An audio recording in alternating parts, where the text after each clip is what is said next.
Hey everyone, DFA here, welcome back to the channel. And yes, we are in the Flint and we are faced with a division of people that apparently have nothing better to do than farming lower tiers, but it's okay, we're gonna deal with that soon. And that gives us a nice opportunity to talk about the Flint, because it's currently in the shipyard at the same time as the Atlanta. So in case you might be wondering which one is the better one, and if the ship is good for you, stick around, we'll answer that question right now.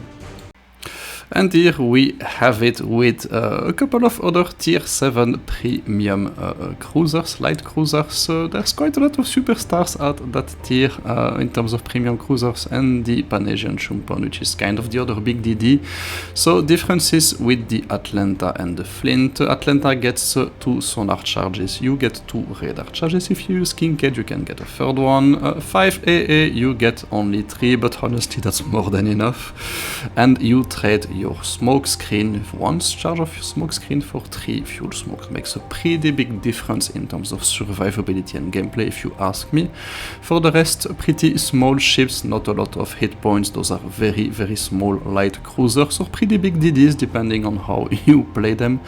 Good concealment, bad survivability, not a lot of top speed. You kind of have to be careful where you go with that thing. Don't get too far away from the action. You can actually stay in the action as well, because you do have pretty good maneuverability. Big difference with the Atlanta. So the guns, you get 12, Atlanta gets 14, so Atlanta gets the better DPM, better fire chance, etc. So that's that's kind of a plus on the Atlanta side, but still your DPM 45,000 HE, it's certainly not ridiculous, more than the Abruzzi and the Belfast, so yeah, certainly not bad. So auto secondaries, none of them. Torpedoes, again, a pretty difference. So you get a little bit more torpedo range, but the speed goes down and the flooding chance goes down. So what that concretely means is you do have to get a little bit closer to your targets for these torpedoes to actually hit anything, or you have to pray. I mean, if you're shooting them from 8 kilometers at that speed, they will take forever to get on target, so yeah. Big DD, it's probably more of a big DD hunter than it is a big DD, to be honest. And then finally the AA, again, minor differences here. Large caliber AA Atlanta, much better. Small caliber, not good. This one is a bit more balanced. Yeah, in any case, it's one of the few ships at tier 7 that can actively scare CVs.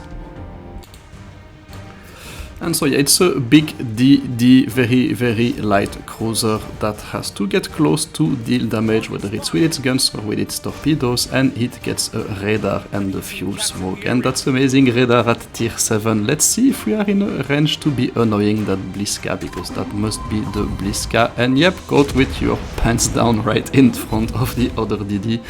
So yeah, I actually have to be careful, because there is a battleship right behind, and the Flint, just like the Atlanta, it does not respond well to big shells, but it's okay, we're gonna be deleting this guy. I'm using the fuel smoke to run away from the engagement. And yeah, so the duration of the fuel smoke, it's not enough to be, how would you say, it's not enough to be resetting your concealment, but you have to use it. It's more than enough to get yourself in a more favorable position to avoid taking too much damage from a battleship salvo. And so the first one goes down. And yeah, you see, you really, really have to watch out for battleships with that thing, because yeah, they can delete you very, very easily. The California has just been released. There is one on the enemy team. This is going to be super annoying to deal with. It does have precise aim. So there you go, mobile enough to be able to hide behind that island and dodge the last salvo of that ship. And again, to play that thing, so you have to reset your concealment, get into a good position. Do not try to pull out complex flanking maneuvers, because it's not going to go very well. You're just not very, very fast with those things. So try to stay in the middle of the action always. Yeah, let's see what we can do to that Duke of York. Is currently busy, so we can farm it. He decides to smoke up, so we cannot farm it anymore. And the California, it's right behind it, so we have to be careful. So looking at the minimap, the California is actually stuck between a DD and the battleship, so it should not be too much of a problem. And the Duke of York is also focusing on that. Yeah, he's actually targeting me. So I was pretty lucky with this one. Yeah, I probably know who I am, so decided that I had to be focused. Yeah, so concretely we're going to farm this guy because he's not looking at me anymore. He's decided that the DD was more important over threat. That's absolutely fine. So yeah, let's see what we can do. Let's farm in the meantime. The fuel smoke is already resetted. I don't want to get engaged, but that guy should be ready to fire now, so let me run away from him. Let me, yeah, there you go, he decides to fire at somebody else and I can turn around and finish him with a salvo. So really that's how you play those things. I think the fuel smoke is a much better option for any light cruiser than the regular smoke, simply because you can really get into position, shoot your torpedoes, deal your damage, and then get out of tricky situations before the enemies are able to respond. And that's why I think the Flint is certainly a much better ship than the Atlanta. On top of that, the Atlanta only gets one smoke charge, so yeah, you can stay in smoke for a couple of seconds, that's fine, but only one time. This one gets 3 get out of jail for free cards, so yeah, it's a lot more survivable in my opinion. And you see, yeah, you're really putting yourself always in those situations where you can just farm targets that are looking at something else, get close enough to be reliably dealing your damage. Might actually switch to AP there because I was really close to hitting the weak points of that battleship, but there you go. And so now we're faced with the last DD on the enemy team. Unfortunately, it's a bot. Yeah, I'm still confusing now that they can have actually all the nations and tech trees. But yeah, you have to get rid of the enemy DDs as quickly as you can. Those are the only things that can outspot you, and yeah, it's pretty easy when you look at the... Yeah, even if you don't have as many guns as the Atlanta, honestly, it doesn't make such a big difference when you're dealing with those targets. AP in your face, bye-bye.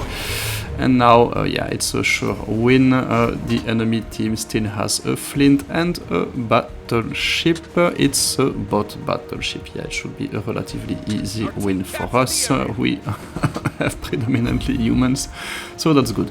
And the other one is actually a Flint, so that's also pretty interesting. Yeah, it does take out the Aviere, so let's not get too ambitious there and too careless. But we're full HP, he's full HP, we should be fine, honestly. And so while we're actually going around the island trying to catch it, let's debrief the Flint. A pretty good ship, honestly, for me much better than the Atlanta for the reasons we've talked about before. It's honestly, since it's only copper, okay, it's maybe a little bit, quite a lot of copper, but still it's a really good buy. I bought it, I'm really happy with it.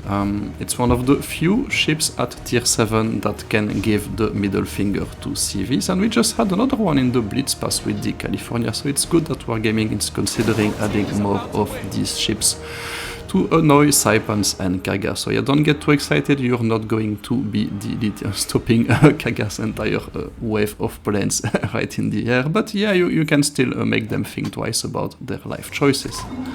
And yeah, honestly, having the radar will get you out of many tricky situations, just like you see here. Having the fuel smoke will get you out of other tricky situations at that range. AP in your face, Flint. And yeah, it's a really good ship, more like a big DD hunter than a big DD. If you really want big DD playstyle, go with the Pan-Asian ship. If you want something that can actually play frontline, survive there, get into positions quite stealthily, and yeah, that's a really good ship for that. And then of course, if you just want to annoy CVs, yeah, it's probably one of your only options at the tier. And there you go, that's the end of the enemy div. So yeah, Flint, pretty good ship, recommended buy from the shipyard. We'll be reviewing the other ships in the shipyard rotation in the coming weeks. So stay tuned, bye bye, signing out DFA.